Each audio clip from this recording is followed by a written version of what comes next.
We live in interesting times. For the headlines. Miss Philippines is crowned Miss Universe.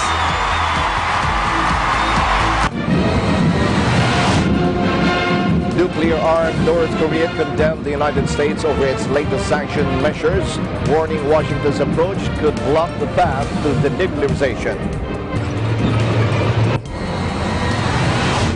Family members of Jacqueline Cal mourned the death of the 7-year-old Guatemalan girl who died in an El Paso, Texas hospital, less than 24 hours later being detained as part of a group of 163 illegal border crossers in a remote New Mexico border area. And the fun-filled celebrations of geeky goodness at the London Comic-Con 2018.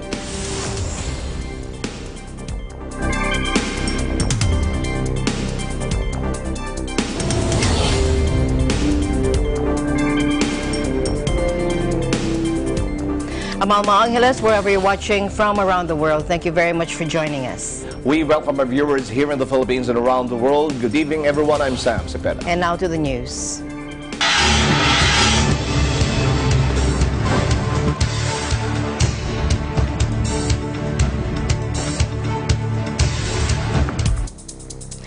After a hard-fought 3-hour beauty pageant featuring contestant models from all across the globe, the world now has a new Miss Universe. Miss Philippines was crowned Miss Universe in Bangkok after a trailblazing ceremony praised for featuring its first Both of you transgender candidate, but marred by gaffes about the English-speaking ability of 2 Asian contestants. Catriona Gray, 24, finished first ahead of the South African and Venezuelan finalists in the glittering televised event hosted by American comic-turned-TV host Stevie Harvey and supermodel Ashley Graham.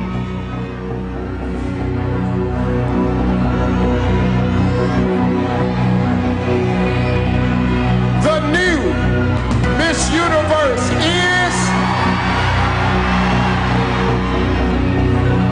Philippines.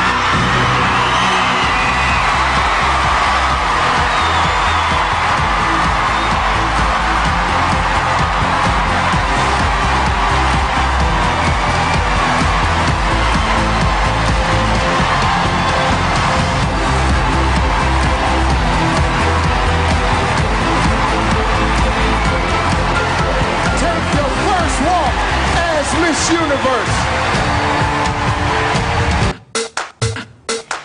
In the final round, Gray earned applause describing her work in the slums of the Philippine capital, Manila. In her final answer, Gray said her experience working in the slums of Tondo, Manila, taught her to look in the beauty of the children and be grateful. Gray's half Scottish, half Filipino. Catriona's father, Ian Gray, is Scottish and her mother, Normita Magnayon, is Filipino. She said during the pageant that she was very, very close to her parents, especially her father. The 24-year-old was born in Cairns, Australia, and moved to the Philippines when she was 18. She reportedly used modeling money to buy a plane ticket from Australia to the Philippines to begin a career, and the rest is history.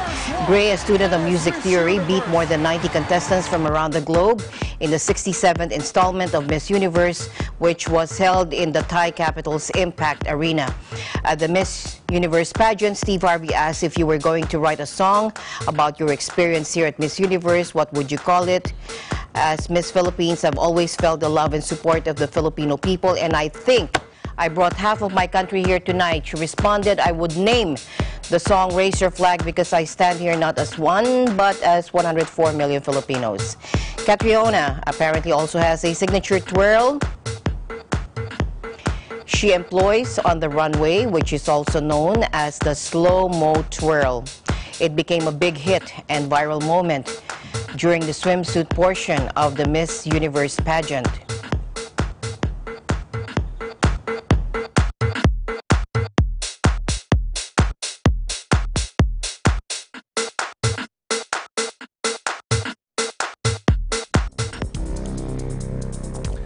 Malacanang on Monday congratulated Philippine bet Catriona Elisa Magnayan Gray on winning the 4th Miss Universe crown for the country during the pageant coronation night held in Bangkok, Thailand. Presidential spokesperson Salvador Panelo said Gray, who bested 93 other candidates, made the Philippines proud when she showcased the qualities defining a Filipina beauty: confidence, grace, intelligence, and strength in the face of tough challenges. Panelo said that Gray's victory sets the bar high in empowering more Filipino women to believe in themselves and to fight for their own place in the universe. He cited Gray for showcasing the country's beauty and elegance in terms of being a tourist destination. In the final question and answer portion for the top 3 finalists, host Steve Harvey asked them to name the important lesson they have learned in their lives and the ways to apply it should either of them become Miss Universe. Gray cited the optimism and gratitude of Filipinos, especially children, even in the worst situations, as a lesson she would like to impart to others. In the question and answer portion prior to that, Gray was asked about her stand in marijuana legalization, and she said that she supports its legalization solely for medicinal purposes. Gray succeeds Demile Nell Peters from South Africa. First and second runners-up are South Africa's Tamarine Green and Venezuela's Stephanie Gutierrez, respectively. She won the country's 4th Miss Universe crown, taking after Pia Wurtzbach 2015, Margie Moran 1973, and Gloria Diaz 1969.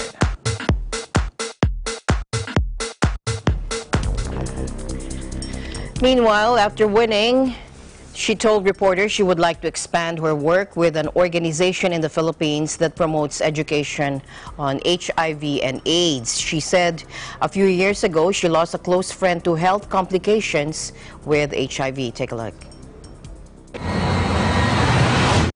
Well, first thing, I really want to see my family and my team, because I wouldn't have been able to achieve this without them. I would definitely love to expand the platform that I already have in regards to education. I work closely with an HIV and AIDS organization in the Philippines, something that I feel very passionately about because a few years ago I lost a close friend to health complications with HIV. So spreading awareness on that cause and encouraging people to get the simple test and knowing their status is definitely one of my first projects that I'd like to pursue. Well, in other words, I think Miss Universe is an amazing platform because we are all established, empowered women. And how are we empowering others? We are lifting each other up. And I think that's amazing because we're crossing country borders while doing that. I would definitely love to expand the platform. Gray's victory was closely followed in the Philippines, where beauty pageants are hugely popular.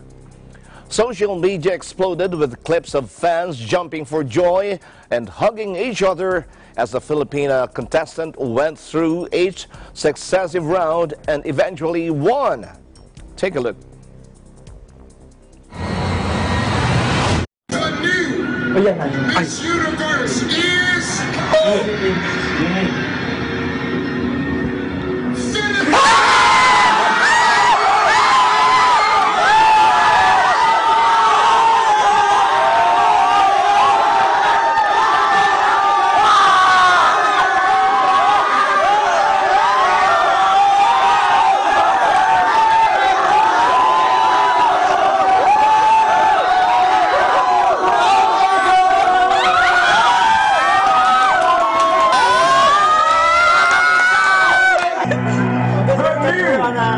Miss Universe is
Meanwhile, check out this touching video when Catriona Gray's parents shed tears of joy when she was crowned Miss Universe 2018. Take a look.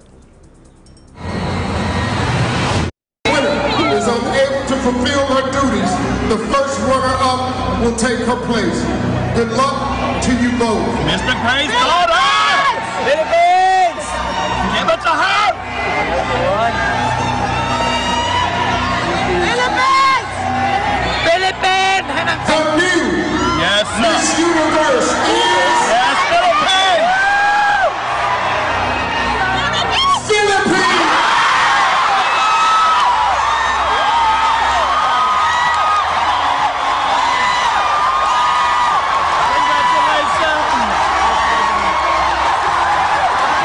Congratulations! Congratulations! Oh my goodness! Oh my goodness! Congratulations!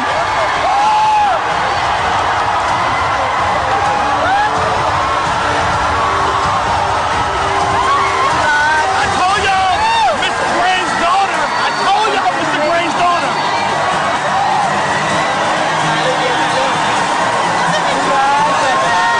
Congratulations! Congratulations! Philippines!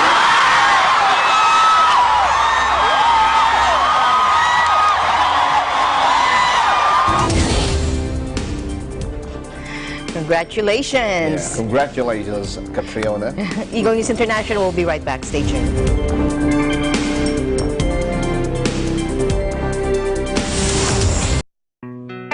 Health is our most important asset, and it should always be a constant effort to seek ways to take care of it. That includes professional medical help from the best available. The Manila Beijing Medical Associated Incorporated is known as one of the most specialized centers in medical services, backed by several experienced physicians in Chinese medicine. At an accuracy rate of 98%, countless patients who visited Manila Beijing Medical Associated Incorporated have already been treated and cured. Marami ko ospital na napuntahan, pero wala ring nangyayari. Somebody introduced me to Manila Beijing Medical Associated. After 2 treatments, gumanda ang pakiramdam ko. My friends introduced me Manila Beijing Medical Associated, and luckily, I got cured. So I sincerely want to thank the doctors of Manila Beijing Medical Associated. For the past 30 years, ang dami ko nang na-take na mga gamot. Nothing happened to me. So until one my friend introduced me to Manila Beijing Medical Associated, you know what? All my illness was cured. For any health problems or incurable diseases, you can visit Manila Beijing Medical Associated Incorporated, located at 843B Sabino Padilla Street, Binondo, Manila.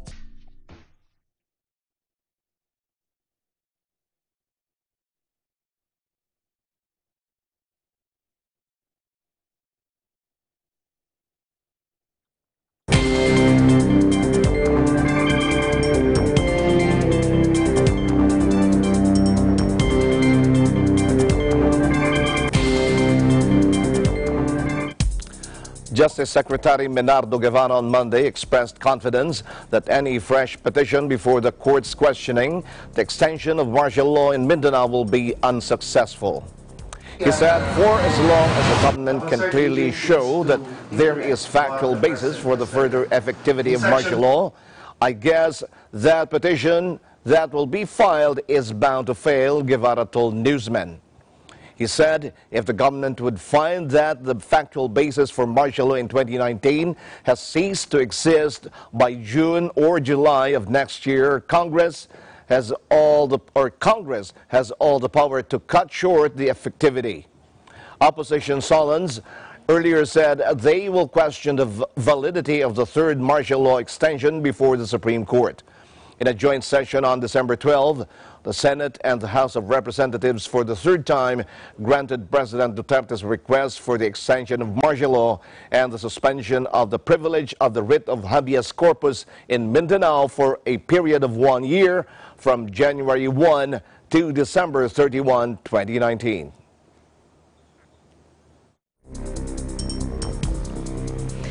Meanwhile, nuclear-armed North Korea condemned the United States over its latest sanctions measures, warning Washington's approach could block the path to denuclearization on the Korean peninsula forever. After a rapid diplomatic rapprochement this year that culminated in the Singapore summit in June between North Korean leader Kim Jong-un and U.S. President Donald Trump, progress has stalled in talks on Pyongyang's nuclear arsenal. In Singapore, the two men signed a vaguely worded statement on denuclearization, but have since disagreed on what it means. Washington last week added 3 senior North Korean officials to those subject to sanctions over human rights abuses, including Choi Ryong-hae, who has been considered a right-hand man to Kim. In a statement carried by the official KCNA news agency, the North said Trump had repeatedly expressed his desire to improve relations with Pyongyang, but the U.S. State Department was, quote, bent on bringing the DPRK-U.S. relations back to the status of last year, which was marked by exchanges of fire. A second summit between President Trump and North Korean leader Kim Jong-un is expected to be held next year, with the U.S. leader facing criticism over the planned talks since North Korea has taken few concrete steps to abandon its nuclear and ballistic missile programs.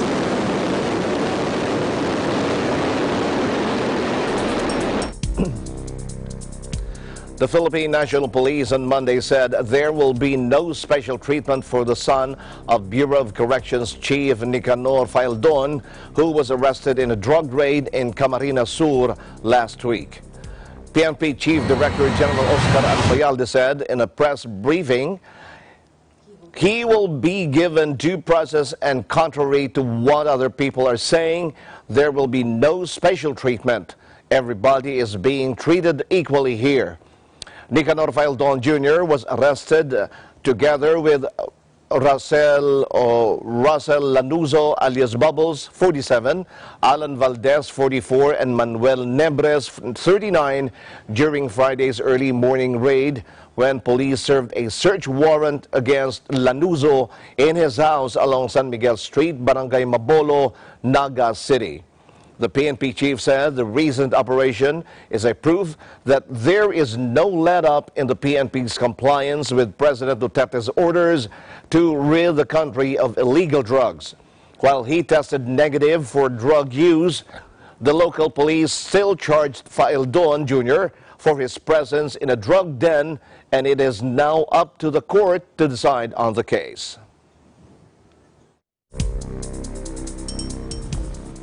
In other news, Saudi Arabia slammed as interference U.S. Senate resolutions over its war in Yemen and critic Jamal Khashoggi's murder, warning that the move could have repercussions on its strategic ties with Washington. The Republican-controlled Senate voted on Thursday to end American military support for a Riyadh-led war in Yemen, and separately held Crown Prince Mohammed bin Salman responsible for Khashoggi's killing. On the Yemen measure, which more broadly attacks the president's prerogative to launch military action, 49 Democrats or their allies voted in favor, along with 7 Republicans, while another 3 Republicans abstained. The Senate also approved a resolution condemning Khashoggi's murder and calling Crown Prince Mohammed bin Salman, Saudi Arabia's de facto leader, responsible for it. The Saudi ministry warned that the kingdom would not tolerate any disrespect of its rulers. The largely symbolic vote dealt a fresh warning to President Trump, who has staunchly backed the Saudi regime in the face of intense global outrage that analysts say has left the kingdom diplomatically weakened.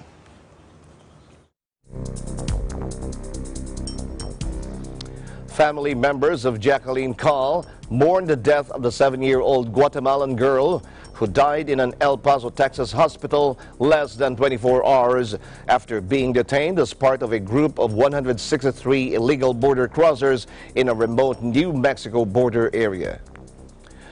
The death of a 7-year-old girl The death of a 7-year-old Guatemalan girl last week in the custody of U.S. border agents sparked furor Friday and raised new pressure on the Trump administration's efforts to halt the migration of Central American families. The Department of Homeland Security confirmed the December 8th death of the girl, saying she died in an El Paso, Texas hospital less than 24 hours after being detained as part of a group of 163 illegal border crossers in a remote New Mexico border area. A Guatemalan official identified her as Jacqueline Cal, who was traveling with her father, Neri Cal, 29. La niña brincaba de alegre, porque ella oía que allá no era igual vivir aquí que allá. Una noche nos llamaron los doctores y dijeron que la niña estaba grave en el hospital. Entonces dijeron que estaba grave. Y a como las 2 horas pues nos volvieron a llamar y dijeron que la niña ya se había muerto. Sí. En ese momento sí, fue duro.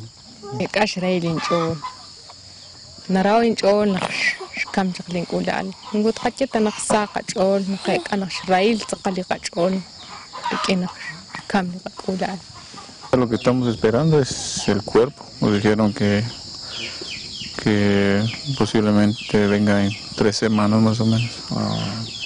Y la misma mañana estuvieron el alcalde y todo, pues nos ofrecieron apoyo, pues ojalá se cumpla, ¿no? The child's death came as President Donald Trump struggles to deter a tide of migrants fleeing poverty and violence in Central America and battles with Congress for a budget to build a massive wall across much of the U.S.-Mexico frontier.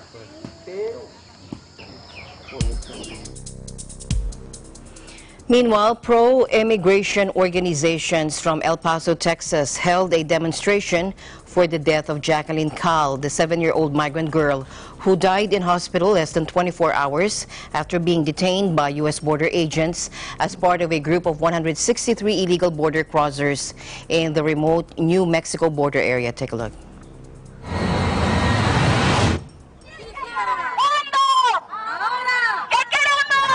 Escucha, estamos en la lucha.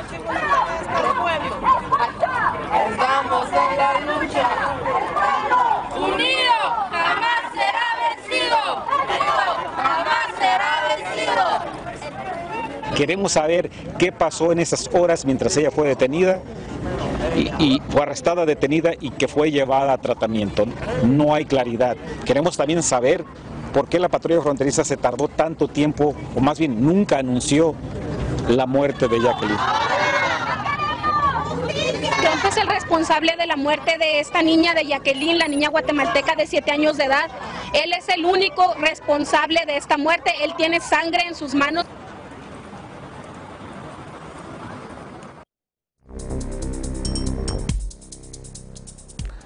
Nicaraguans in exile in Costa Rica march against Nicaraguan President Daniel Ortega in Community La Cruz, some 20 kilometers from Costa Rica-Nicaragua border. The exiles demand democracy in Nicaragua, the departure of Ortega from power, and the cessation of government repression against opponents. According to Francisca Ramirez, one of the protesters, the group was composed of movements of peasants, students, civil society organizations originating in Nicaraguan departments such as Managua, Carazo, Masaya, Granada, Chontales, and Esteli. The Nicaraguans who are exiled in Costa Rica set off early in the month this Sunday from downtown San Jose. Demonstrations in Nicaragua that began in April against planned welfare cuts, later dropped by the government, quickly morphed into a broader protest against the leftist President Ortega. On Saturday, Nicaraguan police beat at least 7 journalists, including one of the country's best-known editors, with batons as part of an escalating crackdown on independent media. Para que se dé cuenta el pueblo que no está solo el pueblo de Nicaragua, a pesar que Daniel Ortega está diciéndole o se callan o se mueren, pues estamos diciéndole hoy que las fronteras no limitan para luchar por su patria y que nosotros estamos diciendo que este es el principio del retorno de Nicaragua, que hoy es la primera acción para que se dé cuenta el pueblo que no está solo. UNHCR and the IOM launched an emergency plan for refugees and migrants from Venezuela, the first of its kind in the Americas, calling it an operational blueprint and coordination effort to respond to the needs of Venezuelans on the move. Faced with the largest population outflow in Latin America of recent years, 95 organizations covering 16 countries have been working together to establish a comprehensive response to the urgent needs of millions of refugees and migrants from Venezuela and host communities. Now, this effort is coordinated by UNHCR, the UN Refugee Agency, the IOM, the International Organization for Migration.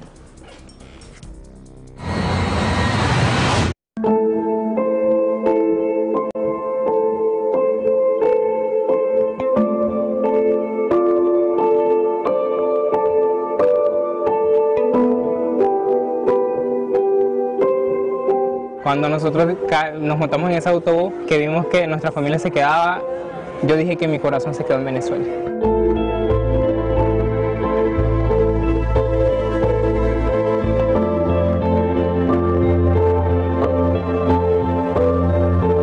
Encontrarnos todos. Ese es mi sueño. Encontrarnos.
The socio-economic, political, and human rights situation of Venezuela has led to the largest movement of people in Latin America's recent history.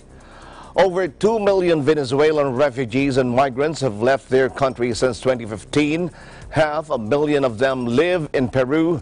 UNHCR Special Envoy Angelina Jolie visited Peru in October 2018 and met a remarkable group of young refugees who are using breakdance to inspire young people and create ties with the local community through dance and culture.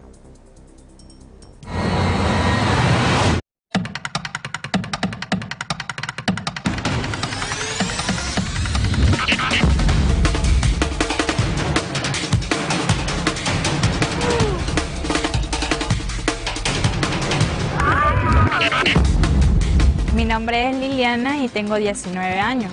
Para cuando decidí venirme aquí me vine sin dinero y yo pedí una cola, pero al cambio de la cola tenían que darle actividad sexual al hombre. Gracias a Dios que simplemente Él permitió que eso no pasara. Tú sabes que estando aquí, aunque tú sufras porque está lejos, vas a trabajar por ellos fuertemente.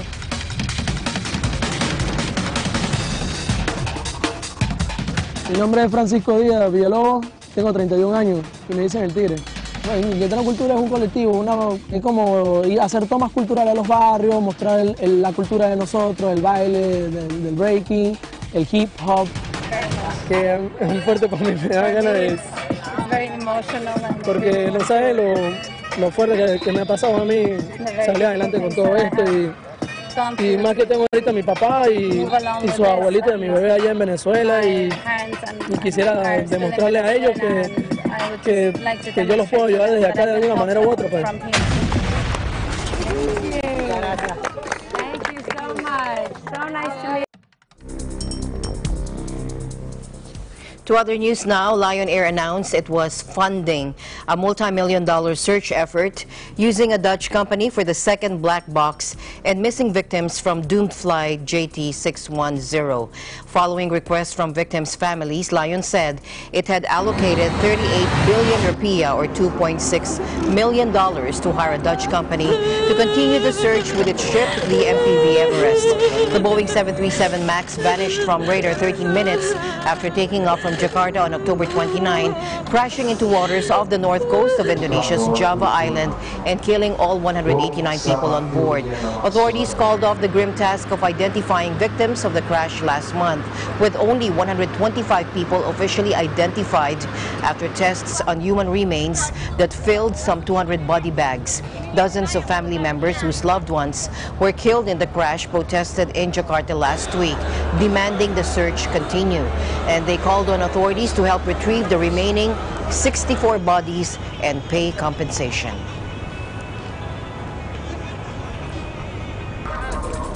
Protesters throw smoke grenades at police who respond with tear gas in Budapest as thousands of people rally against a new slave law passed by the government of conservative Prime Minister Viktor Orban. Watch this.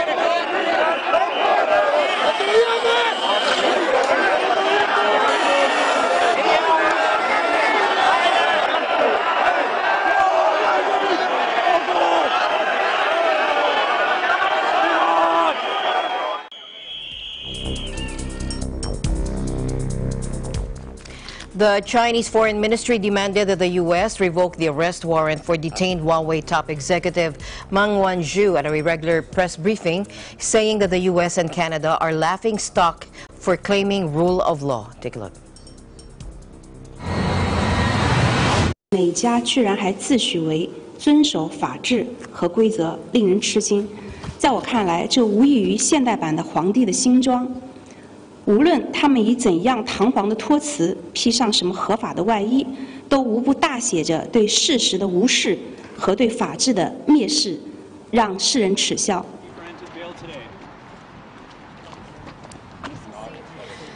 Meng Wanzhou, the chief financial officer of Huawei, was released on 10 million Canadian dollars or $7.5 million US dollars bail on Tuesday in a case that has rattled relations between China, the United States, and Canada. Meng, who is the daughter of Huawei's founder, is accused of lying to bankers about the use of a covert subsidiary to sell to Iran in breach of sanctions. If convicted, she faces more than 30 years in prison. Beijing threatened Canada with grave consequences if she was not freed. Ottawa has repeatedly said the arrest was not political, but rather a judicial process in keeping with an extradition treaty with Washington.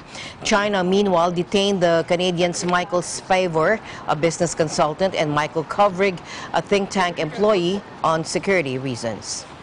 What are you doing?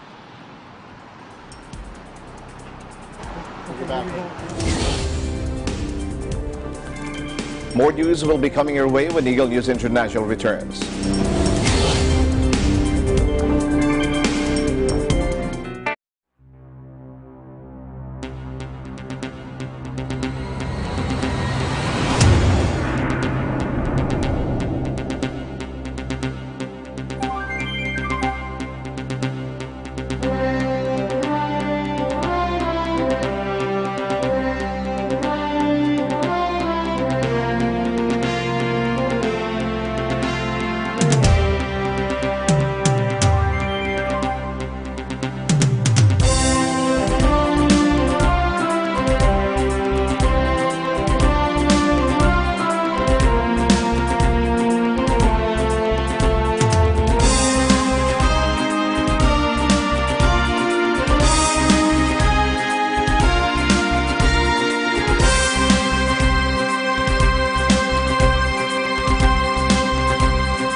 mag-provide na appropriate ratings sa lahat ng TV shows.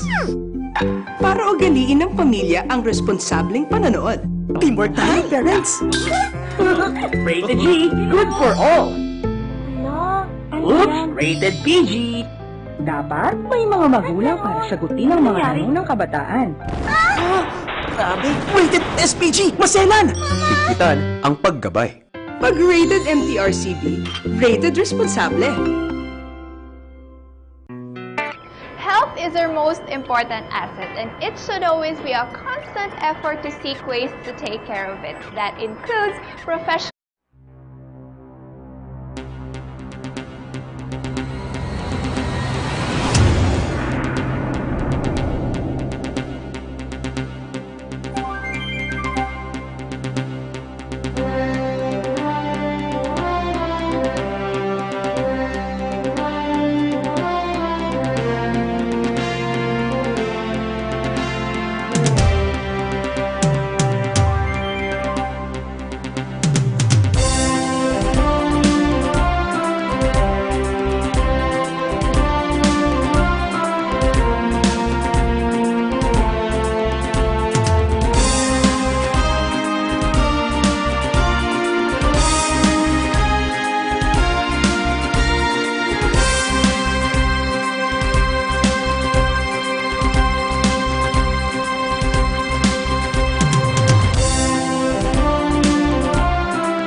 The board of automaker Nissan was meeting Monday to discuss a replacement for former chairman Carlos Ghosn after his arrest for financial misconduct as tensions grow in the firm's alliance with Renault.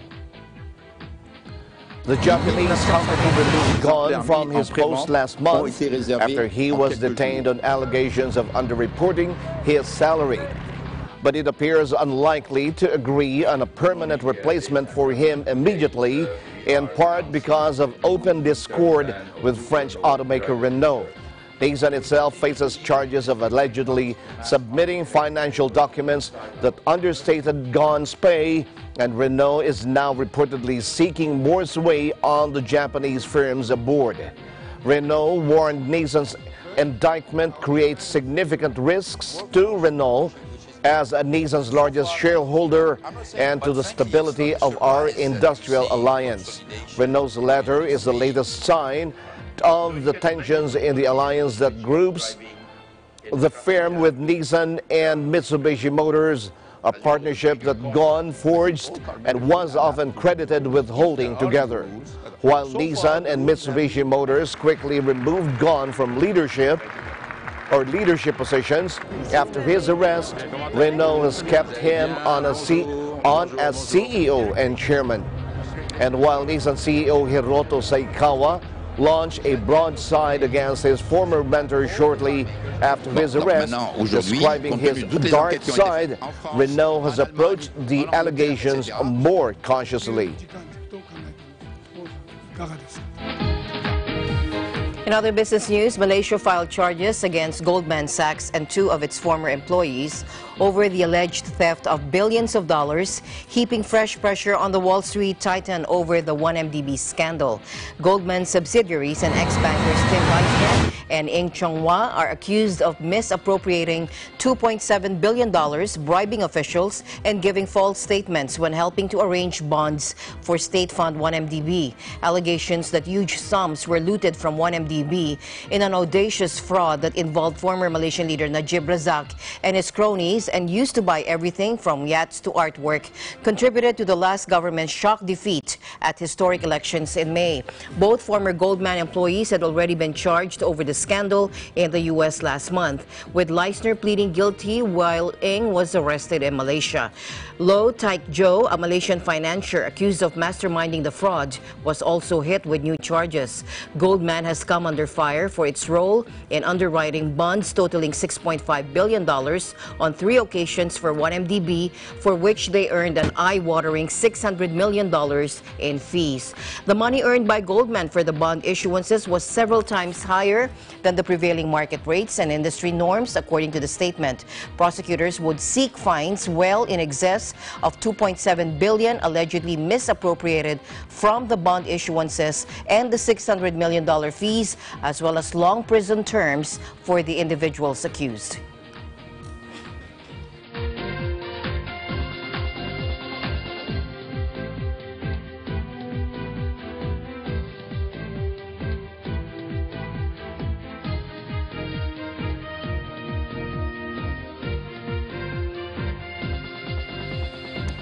Google's parent company Alphabet said Monday it was investing over $1 billion in capital improvements to establish a new campus in New York City. In a blog post, Alphabet and Google CFO Ruth Porat wrote that it is leasing large office buildings in Manhattan's West Village neighborhood, the centerpiece of a campus more than 1.7 million square feet large. The expansion would make the company one of the city's largest commercial tenants and add thousands of jobs in the next years, according to the Wall Street Journal. A new campus, which should be operational starting 2020, will be known as Google Hudson Square and will be the primary location of our New York-based global business organization.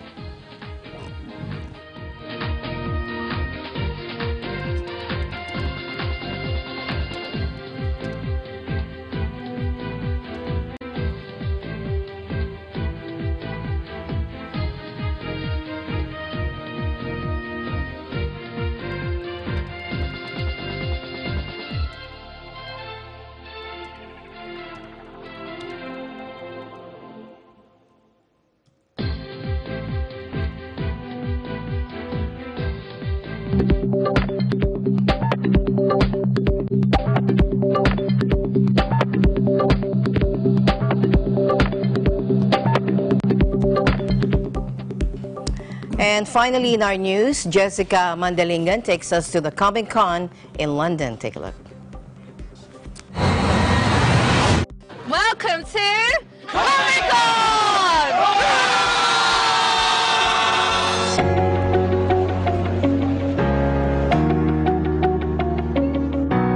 The world-famous Comic-Con has reached London yet again, an exhibition to showcase film, video games, cosplay, and the chance to meet experts in this field. Held in Excel Centre this October, not only will there be autograph signings by renowned actors and voice actors alike, the BBC is bringing 4 world firsts to London Comic-Con. See the 13th Doctor's TARDIS and her Barbie up close. Try out the first ever official Doctor Who live escape game and have a chance to be among the first to buy the new novel Doctor 13 and the Secret in Vault 13. As we go through the day, we'll keep you informed of what we find, including the UK Championships of cosplay qualifier results. You can see the effort people have put into their costumes. It is a chance to interact with many characters, all shapes and sizes, and to celebrate differences and hard work. So I will make stuff and put stuff together, and then when I'm putting the costumes together, he'll put the prop part together. So we've grouped together to get a complete costume. Also a way to just do art as well on the inside.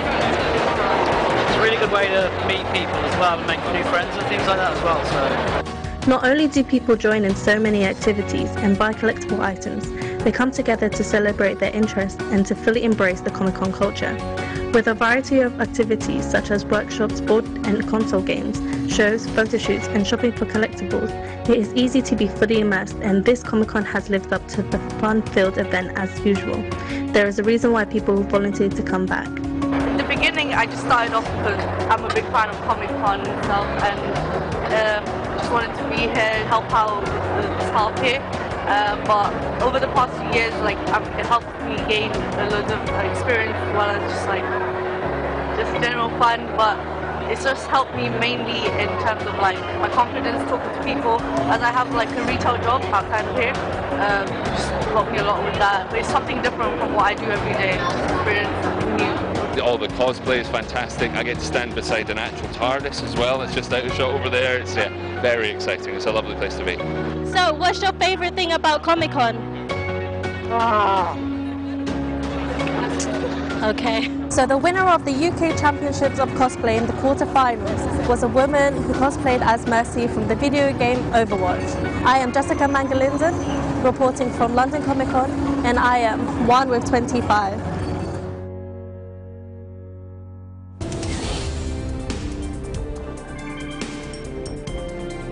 Thank you, Jessica. Thank you, Jessica.